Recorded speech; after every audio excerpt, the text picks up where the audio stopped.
Ya, oke, baik, silahkan diperhatikan di papan tulis. Ya, di sini ada beberapa frekuensi dari tingkat yang rendah ke tingkat yang tinggi ya frekuensinya ya.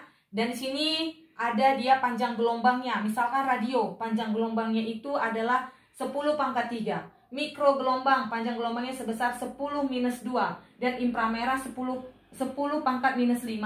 Dan cahaya tampak itu 0,5 kali 10⁻6. Ultraviolet itu 10⁻5. Sinar X itu sebesar 10⁻10 dan sinar gamma itu 10⁻2.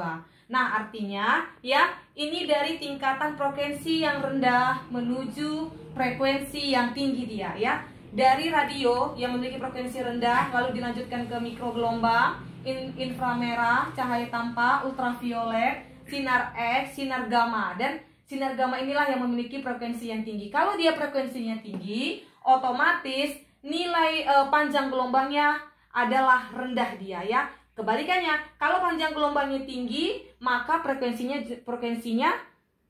itu akan rendah dia ya. Sehingga ya, dari hal ini ya, dari besar dari frekuensi ini ya, maka dapat ditentukan dia ya. Karena besar frekuensi yang terjadi pada radio sampai ke sinar gamma ini itu tidak dapat dilihat oleh mata dia, tetapi hanya bisa melihat cahaya tampaknya aja dia. Makanya sehingga dapatlah cahaya tampaknya itu berupa merah, jingga, kuning, biru, nila, ungu, atau sering kita dengar seperti mejiku hibiniu. Artinya dari merah sampai ke ungu ya, itu frekuensinya tinggi dia. Lebih besar frekuensi ungu daripada frekuensi rendah. Frekuensi rendah itu berada pada merah, frekuensi tinggi itu berada pada ungu. Semakin tinggi frekuensinya, maka panjang gelombangnya akan semakin rendah. Nah, pada merah lambdanya itu tinggi, tetapi frekuensinya itu rendah dia. Oke. Nah, itulah makanya nanti kita masuk ke bagian spektrum cahaya ya. Spektrum cahaya itu ya, itu di dalam buku sudah Ibu baca ya. Dikatakan apabila cahaya matahari ya diteruskan pada sebuah prisma, maka selain dibiaskan ya, selain dia dibiaskan ya, ternyata cahaya itu akan diuraikan menjadi komponen-komponen warnanya. Nah, komponen-komponen warna itulah yang ini tadi dia, mejiku hibi niu dia ya. Sehingga ya, di dalam buku juga dijelaskan pengertian dari dispersi ya. Dispersi itu adalah peristiwa penguraian cahaya matahari dari komponen warnanya. Nah, sinar-sinar yang dapat diuraikan atas beberapa komponen warna itulah nanti ada dua hal ya. Ada namanya sinar polikromatik, lalu ada namanya sinar monokromatik. Untuk sinar polikromatik adalah sinar-sinar yang tidak dapat diuraikan lagi atas komponen-komponennya, itu disebut monokromatik. Sedangkan polikromatik itu dapat diuraikan menjadi beberapa komponen warna dia ya. Oke. Ya, sekarang kita masuk ke rumus ya untuk spektrum cahaya. Ya, spektrum cahaya.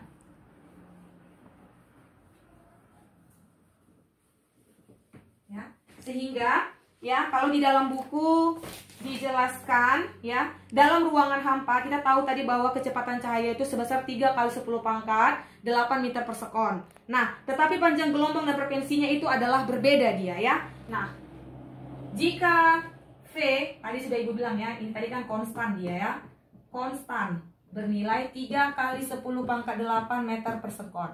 Artinya di sini ya, lambdanya itu ya, dia bilang panjang gelombang dan frekuensinya itu berbeda ya. Panjang dan frekuensi ini adalah berbeda. Sehingga dapatlah dari tadi kan kita sudah Ibu bahas kan, komponen-komponen warna itu ada dia mejiku hibiniu dia kan. Kalau di dalam buku kita dapat persamaan ya.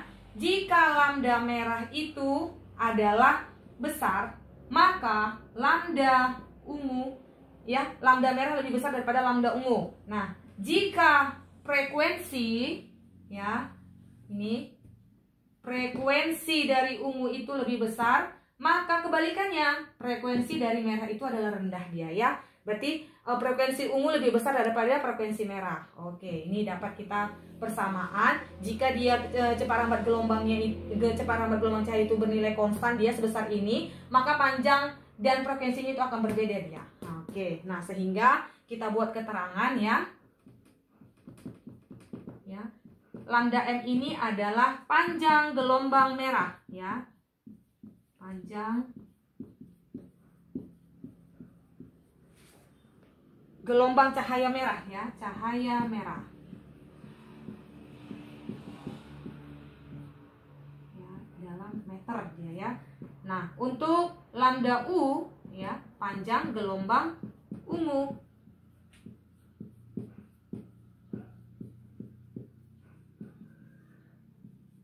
Gelombang cahaya ungu dia ya. Nah, lalu untuk FU itu adalah frekuensi cahaya ungu. Nah, kalau untuk FM frekuensi cahaya merah. Ini satuannya dalam hertz ya. Ini juga satuannya dalam hertz. Oke ya. Nah, di sini juga dapat kita buat persamaan kata dia ya. Apabila cahaya merambat pada medium yang indeks biasnya berbeda, frekuensinya itu akan tetap, sedangkan panjang gelombang dan kecepatannya akan berubah. Nah, sehingga juga dapat kita buat persamaan ya. Kalau apabila cahaya itu merambat pada suatu medium yang indeks biasnya berbeda, frekuensinya akan tetap, sedangkan panjang gelombang dan kecepatannya akan berubah. Ya, kita hapus lagi.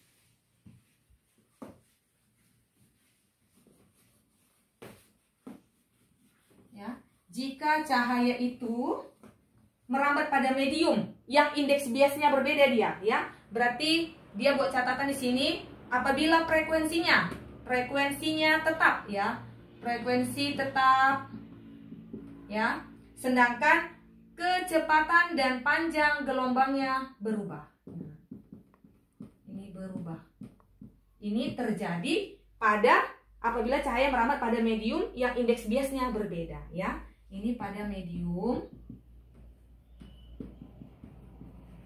yang indeks biasnya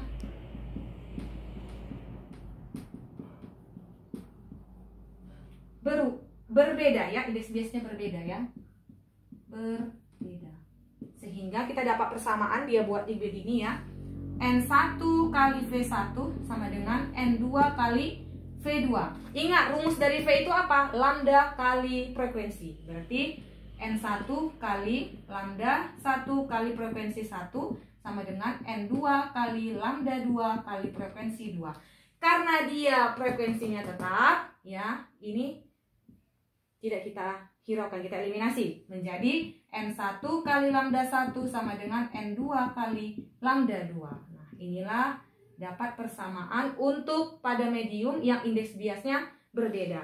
Di mana N1 itu adalah N1 dan N2 ya. N1 dan N2 itu adalah indeks bias medium ya.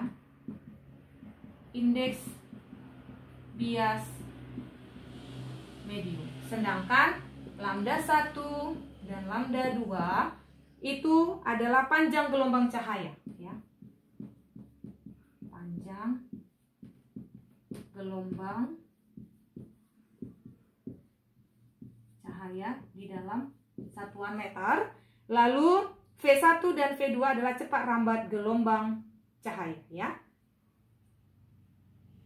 Ya, oke.